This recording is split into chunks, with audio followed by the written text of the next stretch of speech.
وقد فاز المتقون. قال الله تعالى وهو أصدق القائلين: أعوذ بالله من الشيطان الرجيم. بسم الله الرحمن الرحيم. وما أصابكم من مصيبة فبما كسبت أيديكم. بسم الله الرحمن الرحيم. له ملك السماوات والأرض يحيي ويميت وهو على كل شيء قدير. هو الأول والآخر والظاهر والباطن وهو بكل شيء عليم. Sadaqallahul adzim. Syukur alhamdulillah bahwa Allah masih memberikan kasih sayangnya kepada kita. Sebagai tanda sayang, kita pada sampai detik ini masih diberikan keselamatan, masih diberikan napas untuk hidup. Sementara saudara-saudara kita ada yang telah kembali kepada pemiliknya, Allah Subhanahu wa Ta'ala. Ada yang belum ditemukan. Ada yang masih memiliki sedikit beras. Ada memang tidak memiliki sama sekali, hanya memakan ubi kayu, hanya memakan ubi jalan, hanya memakan labu manis. Itu pun hanya dapat 1 hari 1 kali. Kita masih diberikan kasih sayang, berjalan sangat dekat untuk memperoleh sesuatu yang kita inginkan. Tetapi ada saudara kita berjalan berhari-hari, berjam-jam untuk mendapatkan sedikit makanan. Maka sudah sepantasnya lah, fazkuruni azkurkum wazkuruni wala takfurun. Ingatlah kamu kepada Tuhanmu agar Allah mengingatmu juga. Berselawat kita kepada Nabi besar Muhammad sallallahu alaihi wasallam. Rasulullah juga telah banyak memberi pesan dalam kehidupan. Cuman terkadang kita lupa bahwa pesan Rasulullah itu seperti enteng-enteng saja dalam pikiran kita, dalam hati kita. Padahal pesan Rasulullah itu telah menyelamatkan kita dari bermacam persoalan dalam kehidupan. Yang saya hormati Bapak pimpinan kemakmuran Masjid Raya, kemudian Tengku Imam yang telah mengimami kita berserta naib imam, kemudian tokoh-tokoh masyarakat, para tengku guru kami yang tidak mungkin kami sebutkan satu persatu. Tapi saya berdoa kepada Allah, ya Allah, ya Rabbi, ya Tuhanku, selamatkanlah kami semua dari bala. Semoga kami bisa hidup dengan tenang dunia sampai ke akhirat. Bapak Ibu yang berbahagia, ada ayat yang saya bacakan tadi bahwa satu musibah yang menimpa kamu disebabkan perbuatan tangan kamu sendiri. Dalam ayat yang lain masih disebutkan zahara fasadu fi barni wal bahri maka sahabat aidin nas. Telah terjadi kerusakan di laut dan di darat akibat ulah perbuatan manusia. Di ujung ayat itu diterjemahkan, sekali waktu dibalas oleh Tuhanmu atas perbuatan itu, semoga kamu cepat kembali dalam tanda petik supaya kamu cepat bertobat. Saya mohon maaf pernah dipercayakan menjadi Kepala Badan Pengendalian Dampak Lingkungan Hidup pada tahun 2000-2003 di Aceh Tengah ini. Saya sedikit belajar tentang ilmu lingkungan, baik di Universitas Diponegoro, di Universitas Gajah Mada, dan kemudian di UI paling lama. Dan kemudian saya pelajari dalam Al-Quran sebagaimana ayat yang saya bacakan tadi. Memang benar, lahu mulkus samawati wal ardh, yuhyi wa yumitu wa huwa ala kulli syai'in qadir. Pemilik langit dan bumi ini adalah Allah. Dia yang menghidupkan, dia yang mematikan. Karena dia sangat berkuasa. Benar, Allah itu huwal awwalu wal akhiru wal zahiru wal batinu wa huwa bikulli syai'in alim. Dia yang awal, dia yang paling akhir. Dia tahu betul apa yang ada dalam batinmu, lahir batin. Karena dia sangat mengetahui. Dalam ilmu lingkungan, setiap pohon menyimpan puluhan liter air sesuai dengan besaran pohonnya. Tandanya apa? Kalau kita menjadikan kayu itu, mau menjadikan kayu itu untuk bahan bakar, kita tebang pohon itu, tidak bisa terus kita gunakan menjadi kayu bakar, terkecuali dijemur dulu paling kurang 20 hari. Kalau kayu yang kita tebang, beda dengan ranting dan cabang. Kalau kayu, pohon kayu, liter air dalam pohon kayu itu tergantung besarnya pohonnya. Maka kalau datang hujan, kalau masih ada kayu itu dan daunnya, dialah yang menampung air hujan itu bagaimanapun besar. Pohon itu memiliki akar. Akar itu meneteskan air ke dalam bukit-bukit yang ada. Di dalam setiap bukit, di pinggirannya itu ada palung air. Kalau hujan besar, palung itulah yang menampung. Hujan besar itu hanya ada 1 mili kekuatannya. Maka walaupun sering hujan besar, pada setiap tahun dia tidak menimbulkan bala. Kecuali hujan itu kecil, hujan ret-ret. Kalau bahasa Gayo, hujan ret-ret. Hujan yang kecil itu tebal, rapat. Kalau dalam ukuran 5 meter, dia ada sekitar 3.000 jatuhan air yang ret-ret itu. Maka kalau dia terjadi seminggu tanpa berhenti, maka dia jatuh ke dalam palung yang ada dalam gunung itu. Palung itu tidak sanggup menahan, maka dia keluar.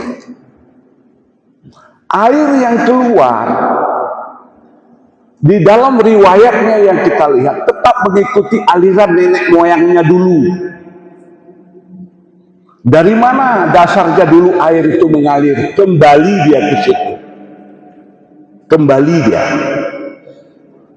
Maka air yang kemarin tidak ada karena Tuhan tidak kasihan kepada kita.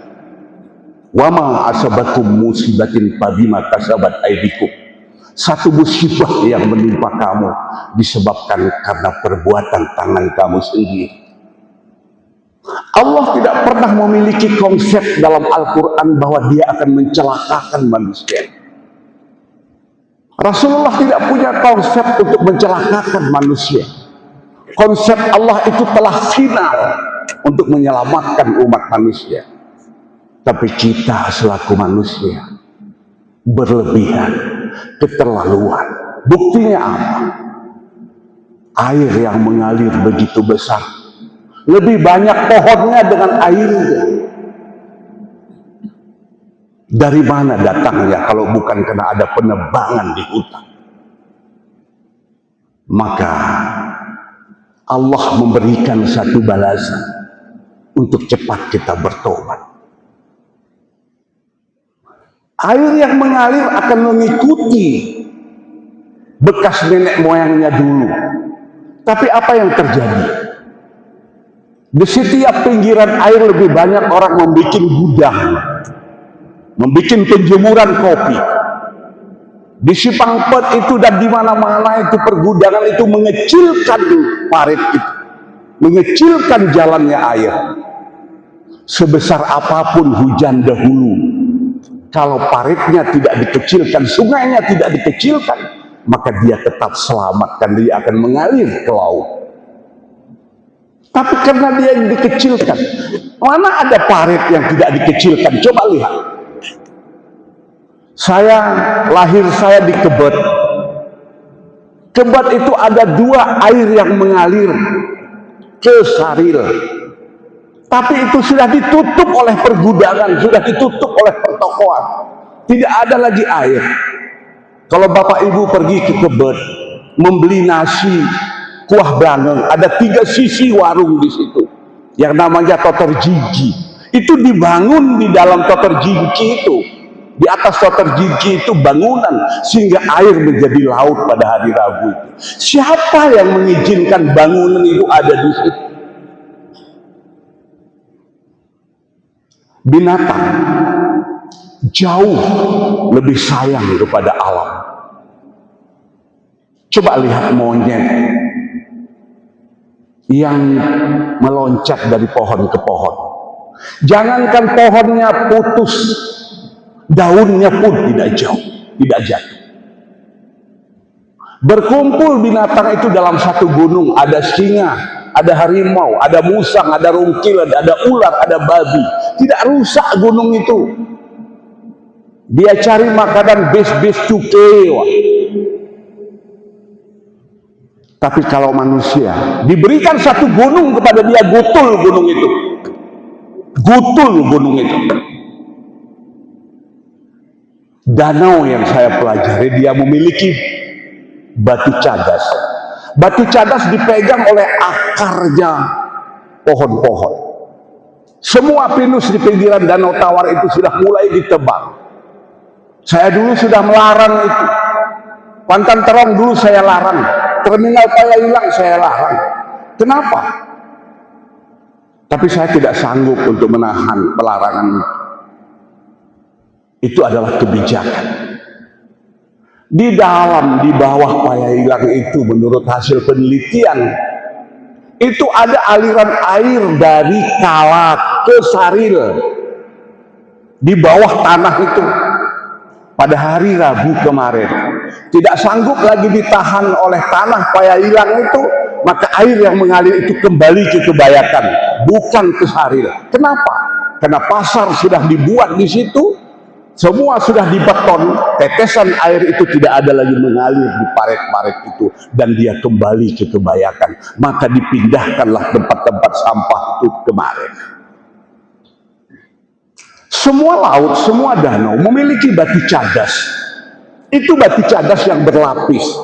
Tapi pohon di atasnya telah ditebang. Akar-akar yang memegang batu sudah kering. Maka rumput, maka air yang menetes ke laut itu sudah tidak ada lagi. Kenapa? Karena di pinggir laut itu sudah dibeton. Sebenarnya haram membeton laut itu, haram hukumnya.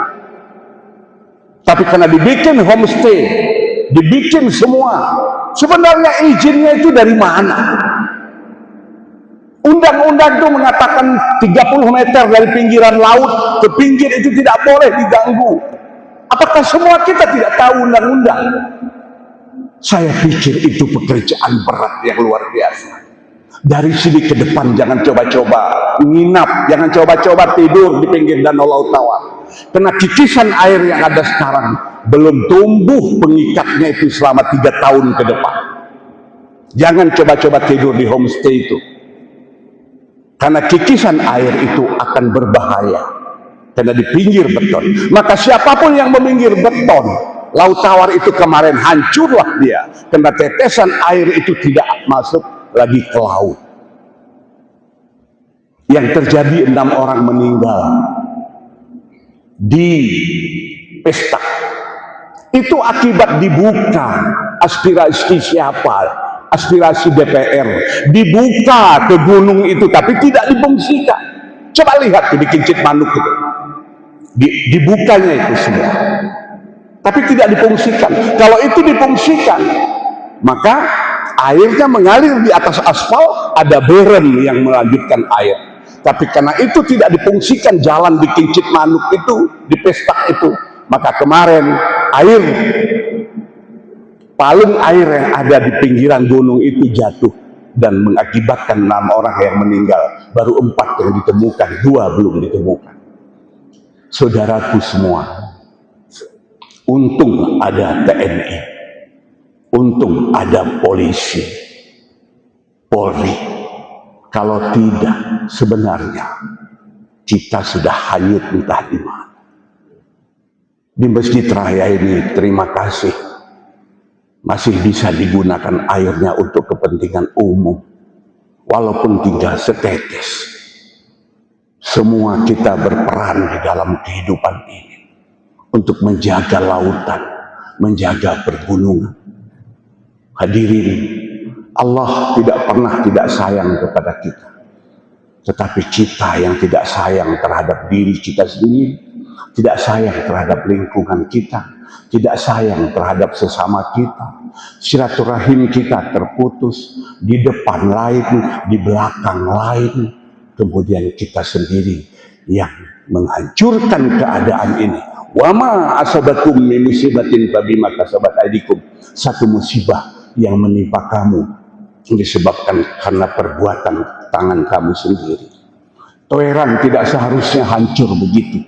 Tapi kena pantang gelawah dulu tahun 2000 saya katakan tidak boleh dibuka, tapi dibuka juga. Maka sekarang kayu di Toeran mulai dari gunung sampai ke laut seperti jembatan. Bayangkan itu. Berarti kitalah yang melakukan kerusakan ini, bukan karena kebencian Allah Subhanahu wa Ta'ala. Maka kembalilah kita kepada taubat kita, kembalilah kita kepada Allah untuk menjadi perenungan apa yang terjadi sekarang ini. Mohon maaf bila saya terlalu keras menyampaikan, tapi itu adalah kebesaran hati saya untuk menyampaikan kepada saudara. Mari kita jaga alam itu. Kita jangan bermain-main dengan pohon. Apa kata Rasulullah? Satu pohon sigir kamu tanam tanpa peruntukan yang jelas, dibenamkan kamu ke dalam neraka. Apalagi satu gunung. Persoalan sekarang kenapa sampai ke Padang? Mulai dari Bukit Barisan sampai ke ujung Sibolga, itu hutannya sudah habis. Apa nggak bisa diberhentikan pertambangan penebangan? Apa kita tidak punya kuasa? Maka kata Rasulullah, kalau kamu melihat kejahatan, atasilah dengan tanganmu, dengan kekuasaanmu. Kalau tidak sanggup, atasi dengan hatimu. Itulah selemah-lemah iman. Berarti kita tidak setuju untuk kehancuran itu semua. Berizin, wabillahi taufiq wal hidayah. Assalamualaikum warahmatullahi wabarakatuh.